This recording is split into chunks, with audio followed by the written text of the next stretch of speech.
Welcome to solverfy. So for part A, let's start off by finding the velocity. We know that for an object in uniform circular motion, the velocity is going to be equal to 2 pi r divided by the period.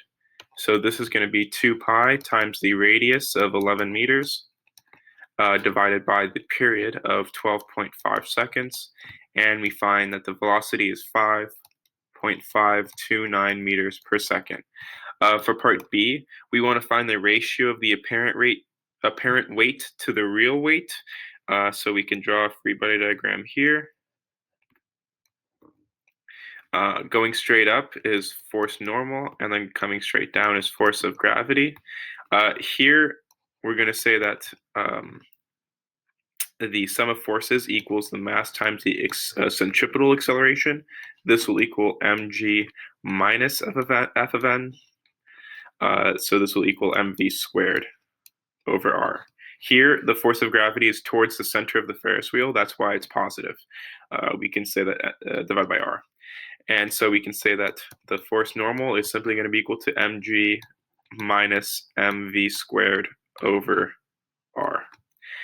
The ratio of the apparent weight to real weight, so we can say that weight apparent divided by weight real would be equal to mg minus mv squared over r, and then this will be divided by mg.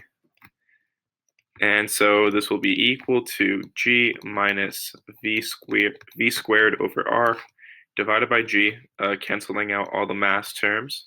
And this is going to be equal to 1 minus 5.529 squared divided by 11 times 9.8. And so this ratio is going to be 0.716. So the apparent weight is 71.6% of the real weight. This would be our answer. Now for part, rather,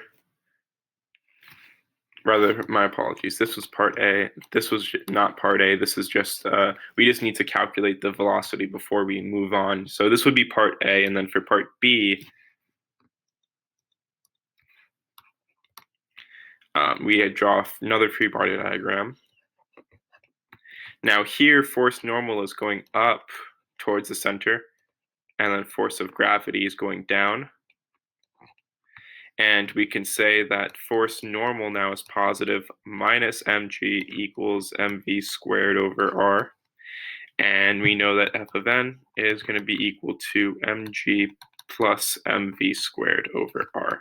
So we can say that the apparent weight divided by the real weight would be equal to 1 plus, and then again 5.529 squared divided by 11 meters times 9.8. So the only difference between the two is actually just the sign.